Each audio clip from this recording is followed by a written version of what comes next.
కూడా తాజా మాజీ గారు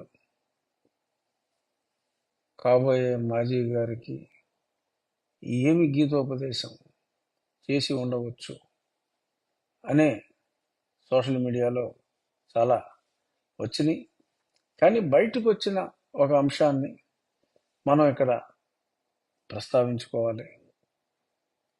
చంద్రశేఖరరావు గారు కేవలం ఎన్నో సుగుణాలు ఉన్నప్పటికీ, తెలంగాణకి ఎంతో మేలు చేసినప్పటికీ, కేవలం ఆయన ఎవరిని వ్యక్తిగతంగా కలవలేదు. ఎంతో మందికి సహాయం కూడా చేశారు ఆయన, కానీ వ్యక్తిగతంగా ఎవరిని కలవట్లేదు, అహంకారంగా ఉన్నారు అనే ఒకే ఒక్క దాంతో మరి ఆయన పరాజయం చెందారు.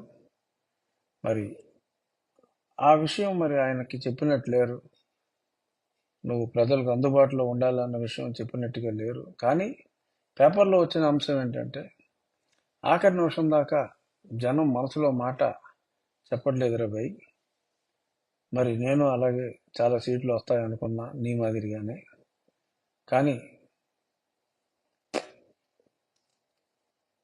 ప్రజలు బ్యాలెట్లో ఓటేసేదాకా ఏమీ చెప్పట్లేదు. ఆ సంగతి నువ్వు కాస్త ముందే తెలుసుకో అని చెప్పారు. ఈయన అలాగే 100 నుంచి 110 సీట్లు వస్తాయని అనుకున్నారు. మరి ఆయన చేసిన మంచి పనులకి మరి ఏం మంచి పని చేయని వ్యక్తి, మరి ఆరోగెన్స్కి హైట్ ఆఫ్ ఆరోగెన్స్ అంటే మనం ఎంతోమంది నియంతల్ని, ఫ్యాసిస్టుల్ని చూసాం, క్రూయల్ లీడర్స్ని. కానీ అందరినీ మించిన, అందరినీ రంగరించిన మరి మన జగన్మోహన్ రెడ్డి గారికి మరి ఎంతమంది మనసులో కోపం గూడు కట్టుకుని ఉంది, అదంతా లావాలా, ఎప్పుడు బద్దలవ్వబోతుంది అనేది త్వరలో తెలిసిపోతుంది. డెఫినెట్గా చంద్రశేఖరరావు గారిని కలిసిన తర్వాత, వారి ఏకాంత చర్చల తర్వాత మరి ఏదైనా ఇంకా మనం పోతున్నారా బాబు అన్నది రియలైజ్ చేసుకుని మరి ఏదన్నా మార్పు వస్తే, ఓట్లేసి గెలిపించకపోయినా ప్రజలు మంచోళ్ళు, అట్లీస్ట్ మారేయడని చెప్పి కనీసం క్షమిస్తారు. ఓట్లయితే వేయరు, కానీ కనీసం క్షమిస్తారు.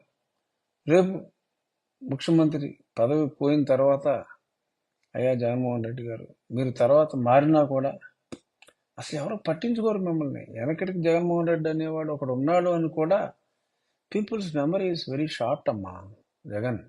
Peoples memory is very short. మన జీవితాలే short, people's memory is even much shorter.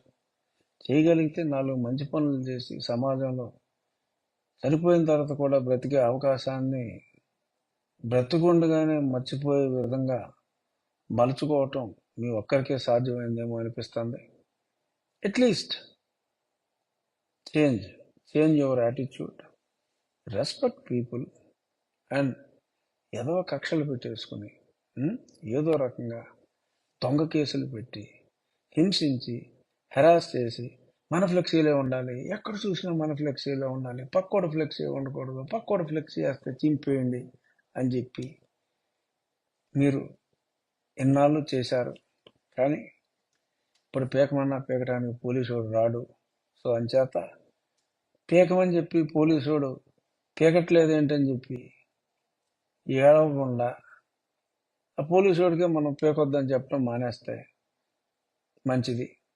అంచేత పండక్కి రాబోయే ప్రభుత్వంలో కాబోయే ఎమ్మెల్యేల ఫోటోలు, ఎంపీల ఫోటోలు, కాబోయే ముఖ్యమంత్రి ఫోటోలు ఎక్కువగా వేసుకుంటారు. కాబట్టి కినుక వహించక, అలక వహించక మీరు వేసుకోండి, మీ ఉంచుకోండి, అవి కూడా ఉంచండి అని చెప్పి. ఎందుకంటే మరి ఇది సంక్రాంతి సీజన్ కాబట్టి ఎక్కడికక్కడ చాలా ఫ్లెక్సీలు ఉంటాయి. కాబట్టి నేను ఈ చిన్న సూచన, బహుశా కేసీఆర్ గారు చెప్పే ఉంటారు మీకు, ఆయన ఇంట్లోనే బెడ్ మీద ఉన్నారు, ఇంకా పూర్తిగా వాకింగ్ మొదలుపెట్టినట్టు లేరు. సో వారు ఇచ్చిన సూచనలు తప్పకుండా పాటిస్తే బాగుంటుందని, అలాగే మరి మొన్న జాయిన్ అయిన తర్వాత రాబోయే రోజుల్లో మరి కాంగ్రెస్ పార్టీ తీవ్రమైన డెంట్ యువజన శ్రామిక రైతు కాంగ్రెస్ పార్టీకి పెట్టబోతోంది అన్నది చాలా క్లియర్గా స్పష్టత వచ్చింది. సో అంచేత ఇంటికెళ్ళిపోవటం ఖాయం. సో అది కూడా గుర్తెరిగి తనను తాను తగ్గించుకున్నవాడు హెచ్చింపబడుదుడు అన్న బైబుల్ సూక్తిని ఇక నుంచైనా సిన్సియర్గా ఫాలో అవ్వాలని కోరుకుంటున్నా. ఇక ఇంకొక ముఖ్యమైన అంశం, నిన్న భారతీయ జనతా పార్టీ సమావేశాలు ముగిశాయి. ఎప్పటి నుంచో అనుకున్నట్టుగానే మరి ఈరోజు పేపర్ వార్తలు నిజమైతే నిజాలే రాస్తారు డెఫినెట్గా.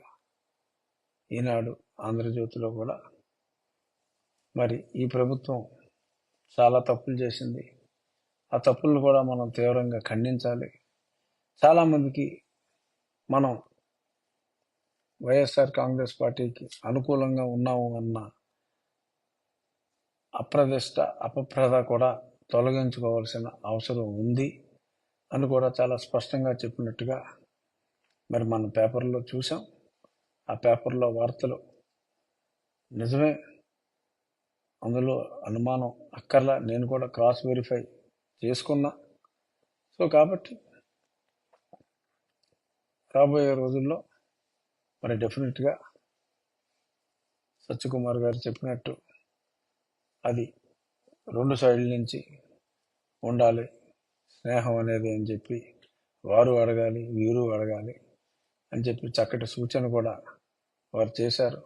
డెఫినెట్గా చెయ్యి కలిస్తేనే చప్పట్లు, ఒక చేత్తో ఎవరు చప్పట్లు కొట్టలేరు. అంచేత చేతులు కలిసిన చప్పట్లు, మనసులు కలిసిన ముచ్చట్లు, అందరి మధ్య ఉద్దిక ఉంటే రానే రావు పొరపాట్లు అనే పాట స్ఫూర్తితో సత్య గారు మన అందరం కలిసి ముందుకెళ్ళిపోదాం. ఎల్లరికం సినిమాలో పాట ఇది. చేతులు కలిసిన చప్పట్లు, మనసులు కలిసిన ముచ్చట్లు. ఆ పాట స్ఫూర్తితో సత్య గారు చెప్పినట్టు మరి 3 పార్టీలు కలిసి ముందుకు వెళ్ళాలి అని కొందరి అభ్యంతరాల మధ్య నేను స్వాగతిస్తున్నాను. అభ్యంతరం పెట్టే వాళ్ళు కూడా త్వరలో ఎందుకు ఈ త్రిపుల్ ఇంతగా ప్రోత్సహిస్తున్నాడు అనేది కూడా ప్రస్తుతానికి కూసింత అపార్థం చేసుకున్న రాబోయే రోజుల్లో అర్థం